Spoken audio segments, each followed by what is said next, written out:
Morning, everybody. Well, today Matthew Kelly talks about the first communion that we received, and I think that probably most of us may not remember that. I certainly don't remember mine, but he brings to mind the intentionality that we should receive the Eucharist with.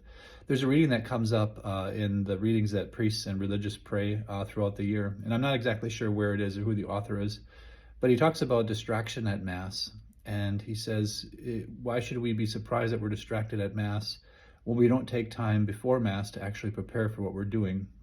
He just says, what are you doing right before Mass? And we wonder why we're distracted, because we're not really concentrating on about what we're about to do.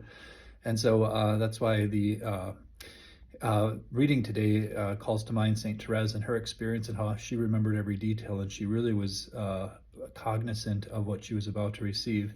So the encouragement today is to really to think about and have the intentionality of what we're about to do at the altar and at Mass, and spending that time in preparation, he says, during the whole week, but even the minutes or the half hour, 30 minutes, whatever, before we receive communion goes a long way to help us recognize exactly what we're receiving, and gives us a greater capacity. You might say it stretches our heart for the Lord, so there's more capacity for him in that sacrament.